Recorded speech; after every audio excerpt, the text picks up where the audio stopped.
Most people know there's been an ongoing battle for several years between heritage groups and developers in Halifax. To me, a battle that really didn't have to exist, doesn't have to exist. There's no reason why the two can't coexist together. Now, I'm a strong proponent of maintaining our heritage properties. My office is in the Mitchell House, which is a 200-year-old historic building in downtown Halifax. It's a beautiful place to work. Around Halifax, we've got a lot of heritage buildings. And I think it's important that we maintain those buildings. And so I don't see why the two can't coexist. To me, there are a lot of great examples of respectful development in Halifax. Take, for example, Bishop's Landing. Bishop's Landing has a lot of public space. In itself, it's not a heritage property, but it's very respectful of the community in which it's built. We have the Brewery Market, which is still a viable business, but a heritage property as well. And we've got others, the new Marriott Hotel built in downtown Halifax. So there are several properties that are built while respectful of our heritage. So the third priority I will focus on is encouraging respectful development of our downtown core. I am a strong proponent of HRM by design. To me, it's a sensible, balanced, responsible blueprint for the future development of Halifax. It was 5 years in the making and involved hundreds of citizens. It's a good document, and I fully believe that if we follow it closely, that we will have a healthy, sustainable, and vibrant downtown.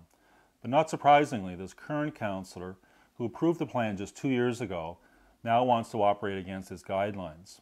There's a proposal before council, the Sky Halifax proposal, which is to build two 48-story towers in downtown Halifax. To me, it's an example of what should not be built in Halifax. Yet this council, against the wishes of its own staff, have authorized the Sky Halifax development to move to the next stage in the planning process. Now, I'm hopeful that won't be approved in the end, but to me, it's an example of this council's attitude toward development and disregard for its own policies. There are other aspects of development that I'd like to explore as councillor. One of the key questions that I'd like to focus on is, why do properties have to be torn down while they're awaiting development? Could they not be put to better use, such as use by community groups in the meantime? If we had that plan in place, we wouldn't have that hole in the ground where the World Trade Center is going to be in a few years' time.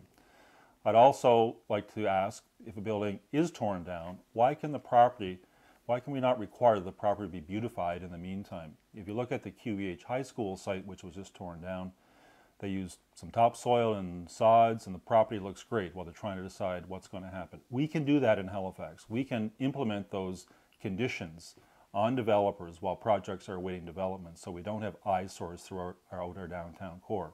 I really believe that we have to start working closely together to build our historic Halifax into a city for the future.